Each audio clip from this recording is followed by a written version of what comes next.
Hi, I'm Nia and I'm 17 and I think I'm the youngest of all the girls you've met so far. I'm also the last. This is the last introduction type vlog and next week we'll actually start reviewing books, which I'm really excited for.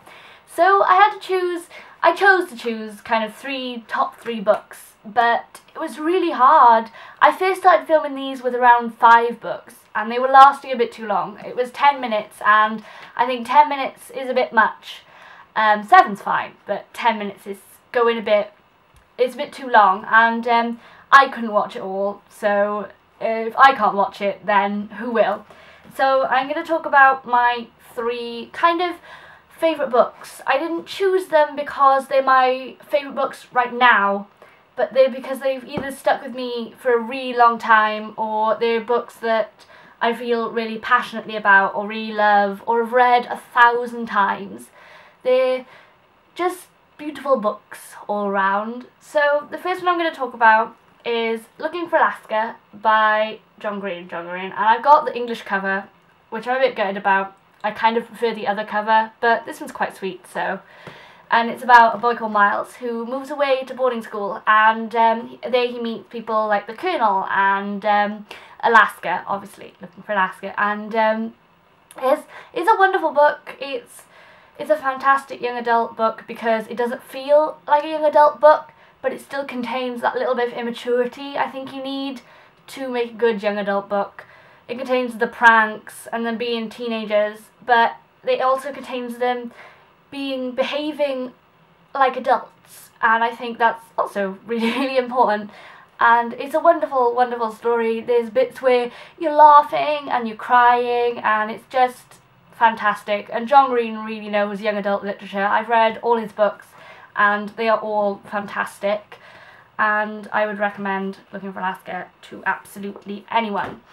The next one I'm going to talk about is a more vague one of mine. It's a childhood favourite and I read it hundreds of times and it's been kind of everywhere with me and I love it a lot. So it's Howls Castle by Diana Wynne-Jones, which is a wonderful book. If you didn't know, it is a film made by Hayao Miyazaki, which probably is what most people know the book for. But I particularly love this book because the bit they left out in the film is the fact that he actually is from Wales. Howl is from Wales, although he has a portal, which is quite cute. And you don't normally get Welsh people in books, or even certainly not Welsh people as the anchor guy for books, and they certainly never visit Wales. And to have that sort of thing is really fun for me because I'm from Wales. But it's a wonderful book. It's about Sophie, who I'd say, let's go with about 17. And she's a young girl. Her name's Sophie Hatter, and she works in a hat shop.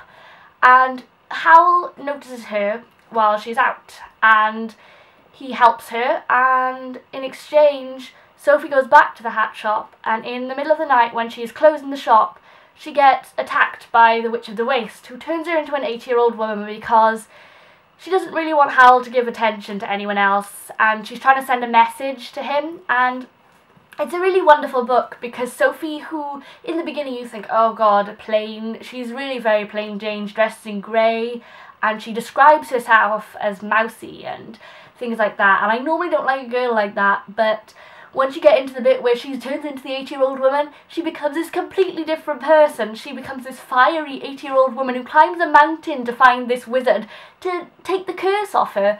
And it's just a fantastic book. And there's so many wonderful little bits about it that make it not for children. There's so many little bits that you can learn from, and I think honestly it is a wonderful book. And even though it's probably put down as a child's novel, I love it. I absolutely just love it. And my last book that I'm going to talk about is The City of Bones by Cassie Clare. I actually prefer The Infernal Devices, which is the Victorian series of hers, but I couldn't find my book. So I'm probably going to review those later on because they're my favourite. I just love history and I love books that are set in a historical time period.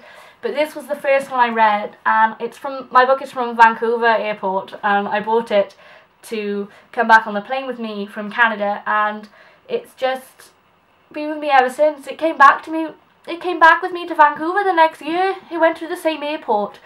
It's just a fantastic book, and It's about Clary, who is a young 16-year-old girl, or 15-year-old girl, and she turns 16 during the book. And she kind of stumbles across the world of the Shadowhunters by accident, or I suppose not so much by accident, but it is a fantastic book, and there's so much story behind it, and Jace is just fantastic. His personality is just amazing. If you don't fall in love with him, then I don't know, maybe you have no taste. No, I love him, but I mean, other people probably don't. He can be a bit evil.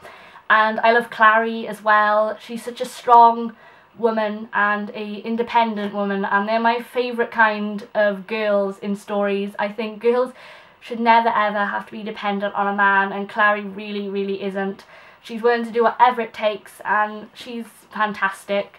I love reading about these characters, and there's been 5 books now, and I've stuck through them all, so it is a fantastic novel series. And the next thing I want to talk about is what I'm currently reading, which at the moment is A Monster Calls by Patrick Ness, and I'm marking my page because I'm currently on page 29, so I haven't read loads, but it's an absolutely beautiful book. There's some really fantastic language in it, and I looked at it and I was like, oh, it's going to be a kid's book, but it's really not. And if I can find it, I'll show you this beautiful picture in it, because there's so many wonderful, wonderful things about this book, especially the art. It's just fantastic. I've never quite seen anything like it, because it's incredibly like gothic and all in black and white, but I normally don't read picture books, and it's absolutely fantastic. And the other book that I will be reading after that one will be Henry VIII by H.M. Castor, which I'm also going to read. They're both from the library, so they have to go back, but I'm going to read them, and both of them sound wonderful, and I'm quite looking forward to it, especially so far through A Monster Calls. It seems really good. I also just finished a book called Throat, and my review for that is on Goodreads. I'll link my Goodreads below. And it was an interesting book. Meh. I liked the way the author wrote vampires. It was very different from what I've read before, but the story was pretty predictable. But it's a good book. You know, it's alright.